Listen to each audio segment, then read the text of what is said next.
Mr. Noisy Ray, Pharah Soldier Cassidy. Interesting combination. What could I've done to win that game? Fucking spoilers? Come on, man. Spoilers? You're not supposed to tell me if you won or not. Bro.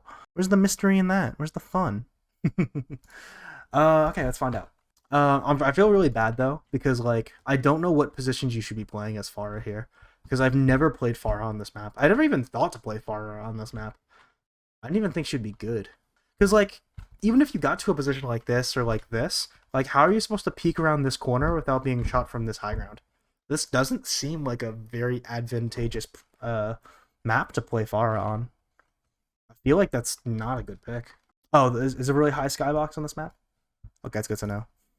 All right, so for this is really important to understand for like this matchup or like any matchup that really enjoys playing high ground. So like Pharah would be really important.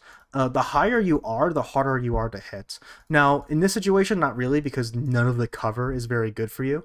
But from this elevation, right, the soldier, when you are here, he aims left and right, like his mouse physically moves like this, and the crosshair will move like that, right? Will follow the line, pretty straight, right? Makes sense. But if he's trying to hit a target up here, he's going to move his mouse left and right like this. Because the game is in first person and there's like inherent limitations, it doesn't actually line up correctly. The crosshair itself will bow down like this. And this. And same thing for looking down, right? If you look down, you aim like all the way down here. You move the crosshair this way and this way. And there's like the mouse this way and this way, the crosshair will inherently go like this. Which means if you're playing a character that needs to be like in high positions, especially like a Pharah, you want to be higher up, because counters like this soldier will have a much more difficult time trying to kill you when they have to deal with this extra like movement with the mouse, right, compared to the crosshair. And for you, it's not as much of a disadvantage, because you have the same problem. Let's say you're positioned like right here. You have the same problem. Because you're looking down, you're trying to aim here, you're going to move the mouse like this, and your crosshair is naturally going to go like this. And the more aggressive the angle, right? Like 45 degrees is going to be perfectly straight left and right. The further you look down or up, the more this discrepancy with the crosshair and mouse movement is, the more noticeable it's going to be, meaning the harder it is to aim. But when you're above them, you don't care. First off, you have a projectile, right? Which means you don't have to be precise with your accuracy. Kind of just throw shots around where he is. And you have splash damage, right?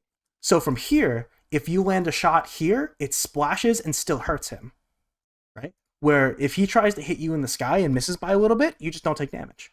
But if you are in this position here, like where you are, trying to land shots like this, you can't. If you miss a shot, you just miss a shot. So here, when you're fighting him face on like this, he just has the advantage. Because his abilities hit scan, you lose the actual like ability to land splash on him, and his left-right crosshair movement is perfectly straight with his crosshair. You need to be using those advantages. And that's why I'm thinking this map is not very good for Pharah. Because if you wanted to play to that advantage and get all the way up here, that's awesome, because you can just rocket damage down on this very small little platform, and he just can't do shit to you. But at the same time, you just have no cover. You're just absolutely naked. And like, what are the alternatives? What, you want to play like over here? Well, now you can't even see him, and now you're exposed to this angle here, and possibilities of flanks over here. Too much to worry about, right? What, you're gonna play over here? I mean, kind of, but then you're not seeing anything over here, right? You're inherently limited. So I just never thought to play Pharah on this map, and I think that's why. I just don't think she has great coverage on this map. Gonna get rolled. And once again, like, there's a literal ceiling. Like, why are you playing Pharah in this area? I don't know, you'll probably swap here. I'm assuming you swap here, or after Barrage. I would play super aggressive with this Barrage. Literally just concussion nade in and go for a double kill. Because you were around the corner. Kill him. Do it. Do it. No! Boo! You lost the element of surprise. Bro, you gotta jump up there, get in his face, and go, brah, and just fuck him up. But because you gave him time to readjust, he knew he could jump out, and you wouldn't be able to like land the splash damage while he was in the air and moving like that. You'd have to track him. It's so much more difficult. Like the same thing we talked about with that Bob last VOD, where it's like fuck you in particular. Yeah, that's what you got to do, bro. Especially with Barrage, because you're like immobile in the air, just a giant target. Just soul ult something. Don't try to go for like double kills or this crazy like combo or whatever. Just guarantee one kill. Just guarantee one kill with that ultimate and be happy. And sometimes people have a hard time, you know, doing something like a solo grab or a solo shatter because it can have such huge impact. But with an ultimate like Barrage, like, it's very easy to fuck up, so you might as well just solo ult something. It's a lot easier for people to understand using an ultimate like Barrage to just one-man someone. Is that the Overwatch League skin or just the Overwatch skin? Overwatch League skin. I remember when the Genji Contenders skin came out, and I was like, I thought it was so fucking cool. And I literally thought in my head, I was like, oh my god, finally, a little bit of representation, a little bit of something to show off the fact that I was in Contenders. You know, I worked really hard to get to that point. I spent like, you know, 2+ years of my life training really hard and studying really hard to get to Contenders. And I finally have something to show for it. And then my friends were like, you know, everyone gets that, right? It was so sad. I was devastated because I was telling my friends that. I was like, dude, it's so cool. Check it out. And they're like, oh, yeah, I got that too. Oh, man. It wasn't special. I thought I was special for some reason. Throw the nade. Come on. A little ambitious, but we like to see it. We like to see it. I like how you're very confident in your own skills. Because I feel like most players would land that shot and then back off. Because what you're doing is you're running into 1, 2, 3 players. Now, I think objectively, this is a throw. You are way too low HP, you just use your escape cooldown, you're going for an Ana kill next to a Mercy, which, I don't know, does she have res? No, she doesn't have res. Okay, cool. Which is good to know. With the Echo, like you're below half HP pushing into an Echo. But I like this play, regardless. Here's the thing. This is one of those plays that is objectively wrong. Don't do it. But I'm happy you went for this play because now you've learned. One of the biggest issues with like newer players and lower ranked players is they don't try aggressive things. They don't see this play and go, oh, I can roll and get that kill. They back off because they're too afraid. This is a great play in the sense that it will make you a better player. Because you know this was a mistake, and now you know why it was a mistake, and you won't make it in the future. But you still have that instinct to go for a kill like this, and you know you're going to, as you hone your skills and you know take your experiences and put them into your playmaking abilities. Things like this, memories of this, is what's going to make you much sharper than your opponents. So this, love it.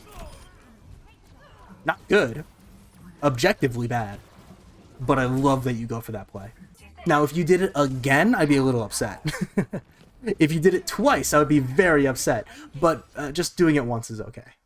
So we're swapping to the soldier off of the Kree. Man really said I'm gonna duel this soldier. I'm gonna win the soldier 1v1. I don't know. I'd be afraid to face the mirror matchup against a guy who only plays soldier. I'd be a little scared. But you know what? Fuck it, bro. Fuck it. You gotta have the confidence, man. This is why I'm not GM, bro. Because I'd be like, ooh, oh no, I'm a little afraid. This is a loss, right? They're just gonna cap. Oh, yeah. No, there it goes. Is it just the rest of the game? You're just gonna get rolled for the rest, or you're gonna hold for a little bit? Alright, you need to make some hero plays. Go fuck some shit up, man. Go on a flank with your visor. Your team just got diffed a little bit, but you also didn't put much. You didn't really do much as well, you know what I mean? Like, if you see your team getting diffed, that should be a sign to you to start going ultra aggressive. To start trying to carry. Visor him, soul ult him, soul ult him, soul ult him. Fuck, man. See what I mean, man? See what I mean? Just soul ult people. Yeah, you just need to make a difference in these fights. You're kind of just there. You're kind of just existing. I really need you to try something here. There we go.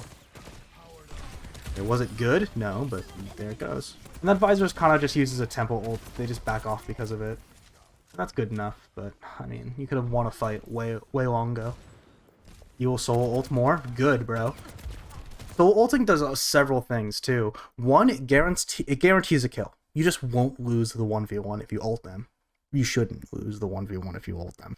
You put your team at a numbers advantage.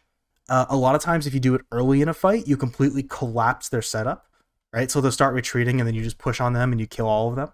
That's just a free fight win.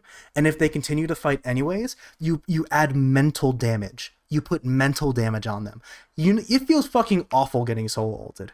Nothing feels worse than just a random visor in your backline. You're like, what the fuck? Why are you even there? You soul ulted me? What the fuck? Right? That's an awful feeling. That's how you want them to feel. Tilt them. Soul ulting has so many properties, bro. So many benefits. But again, if you feel like your team is getting kind of diffed, you need to go make the difference yourself. Throw, man. The throw. Yeah. Okay. Hero play. You got the visor. Go on a flank. Fuck shit up. You got this. Oh, go.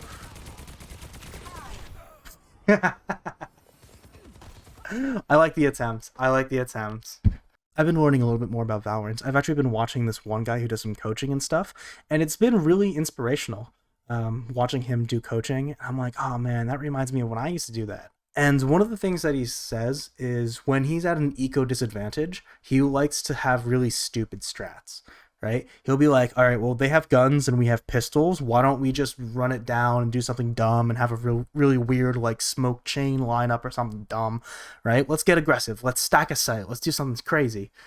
That's kind of how you need to be thinking in Overwatch. You know, in fights where you know that you're losing, you feel them swinging you and you're about to get completely crushed, there's a small window of opportunity where you still have a chance to make an impact. And you have to go for something risky. You have to go for a play. Because if you just roll over and take that loss, you're going to end up losing games like these, where it feels like you couldn't have done anything because your team was just falling apart at all points. If your team's getting diffed, you have to get greedy.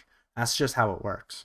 So, I mean, you played great, but you didn't have the team to support your play style, right? So you got to swap it up sometimes. I believe in you, though. You were, it was a very impressive game. A very impressive game. About you and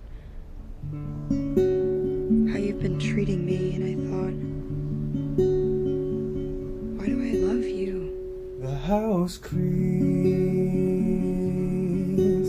as the sun hits my blind eyes. I can feel the cold outside. So tell me